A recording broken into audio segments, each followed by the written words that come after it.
Сабота, последен јунски викенд во Охрид. Древниот град ги пречекува првите туристи. Врв улица народ веќе се слева низ чаршијата.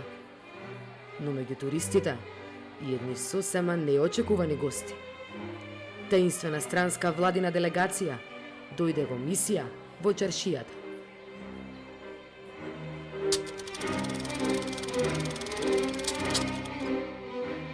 И за гостите и за домакините се чини дека е важно оваа прошетка да е што помалку забележлива.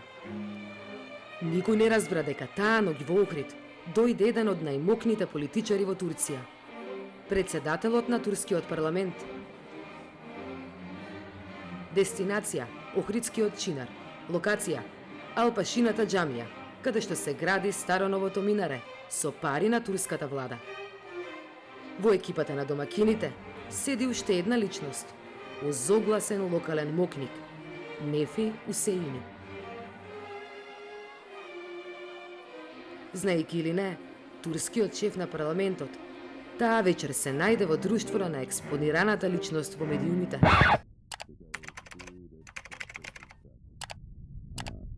УНЕСКО даде рок на општина Охрид до февруари наредната година да ги спроведе препораките за заштита на природните богатства. Охрид ризикува да го изгуби статусот на град заштитен од страна на УНЕСКО. Усеини пред неколку дена направи јавно отварање на неговата пицерија од која е дел од Дивоградба. Ова е многу сензитивен простор, се наоѓа до чинарот. Црвената лента заеднички ја пресекува Усеини и градоначалникот на Струга Рамис Мерко. То не е Дивоградба. Имам документи 15 години што го паѓам на општинава.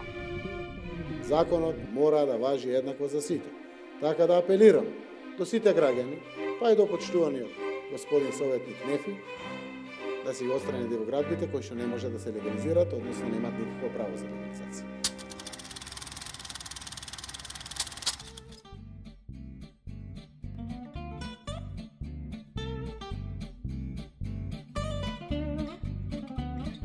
Охрид, градот символ на идентитетот. Гарант на историјата и традицијата на Македонија.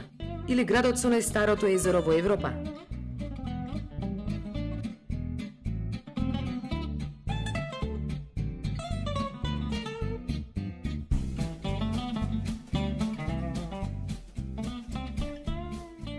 Но древниот град е под закана. Автентичноста и природните реткости се жестоко нападнати. Урбаната мафија со децении го уништува крајбрежјето на Охрид. Градот на УНЕСКО може да биде збришан од мапата на светското културно и природно наследство.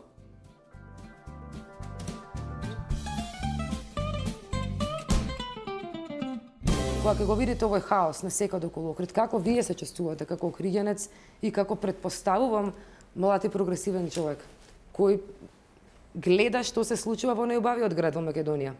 Чувството не е баш пријатно, меѓутоа мислам дека ќе следуваат промени, треба поддршка како што кажавте и треба време пред се и мислам дека ќе успееме да ги вратиме работите повторно во колосек. Според УНЕСКО постојат 3 причини за овие штети со катастрофални последици. Првата група се обичните смртници или граѓаните кои самите граделе, од терасички до скалички до надградби на нивните куќи.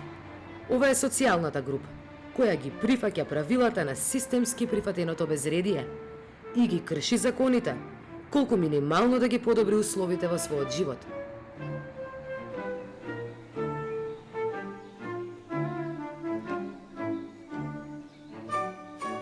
Втората група е помала, но далеку помоќна.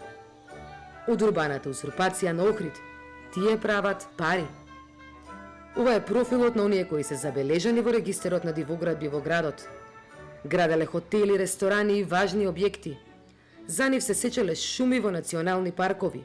И од тоа, тие и нивната клика на луѓе се богателе. Без никакво почитување на законите и без страв дека некогаш ќе бидат казнети.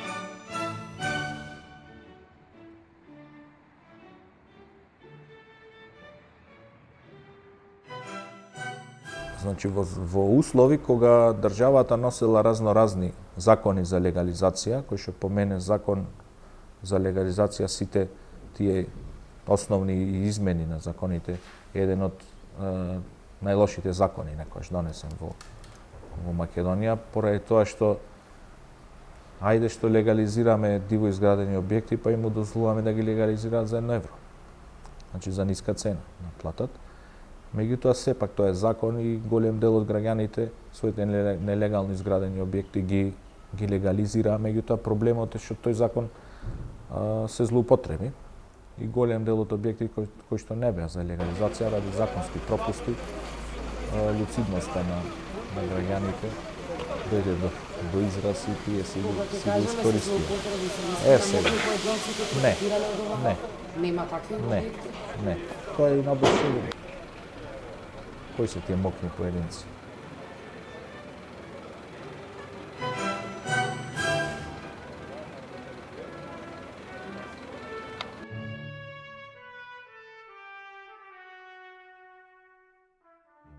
Третата и најодговорна група се луѓето кои ги водат институциите веќе 3 децении.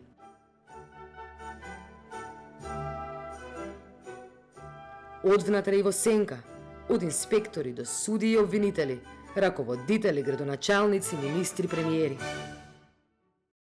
Ali nažalost je u porastu i kriminal. To znači i droga i kupovanje ljudi, tenderi koji se daju svojima bez međunarodnih propisa i tako dalje, bogaćenje određenog sloja ljudi među kojima ne isključujem i one koji su najdirektniji u vlasti. За своите лични интереси тргувале со влијание и на втората група и овозможиле да ја зголеми својата моќ до заробување на институциите. Еден од овие лукративни и мокни поединци е и Нефи Усеини.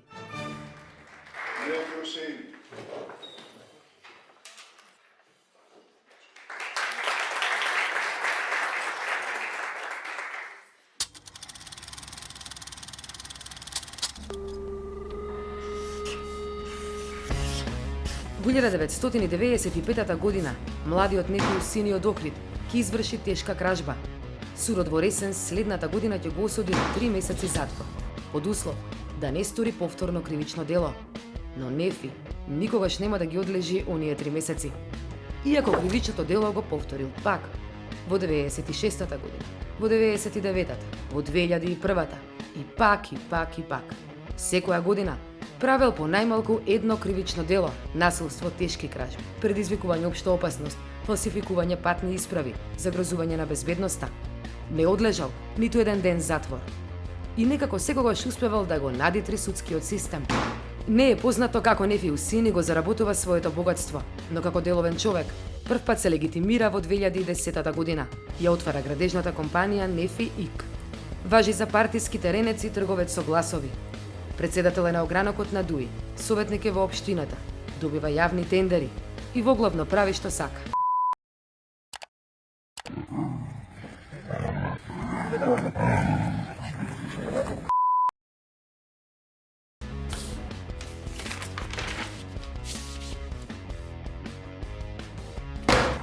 Последно, Усеини посака да си ја прошири кафеаната пред Чинарот, среде чаршиската калдрма. Дозвола ниту има, ниту бара. Но тоа не е единствената дивоградба на која работи Усеини.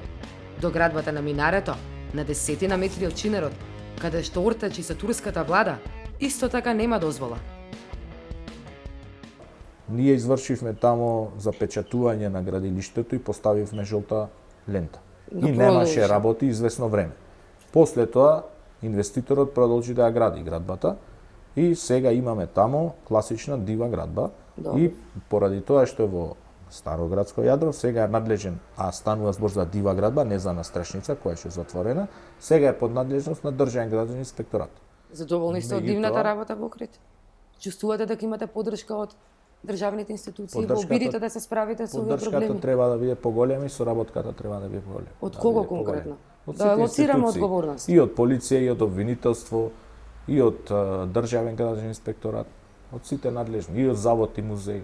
Значи треба да има поблиска соработка.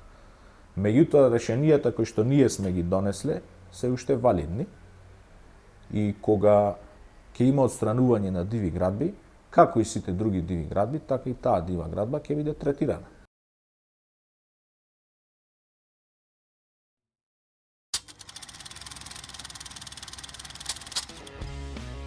Овој човек се поврзува со уште едно злосторство во древниот град, на излезот на Охрид, близу на селбата Далјан, или ако сакате на само 10 метри од езерото.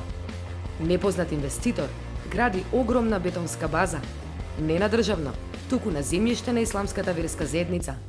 Кој гради, навидум никој не знае, но на местото на злосторот работат машините на Усеини. Во мар дошол инспектор и тој не знаел кој гради. Тогаш поднесува кривична пријава, но работата не може да мрдне од место, бидејќи веќе 5 месеци полицијата уште го бара непознатиот сторител или инвеститорот на најграндиозната дивоградба во Охрид. Дури во август годинава, обвинители и полициски инспектори ќе тропнат на портите на неговите компании, но исходот уште се чека. Во меѓувреме градителот е речиси готов. Готова и кафаната на Нефи Усени пред чинарот. Премиери, заменици, градоначалници, наместо законите да ги спроведуваат, се молат и се обедуваат со еден локален шериф.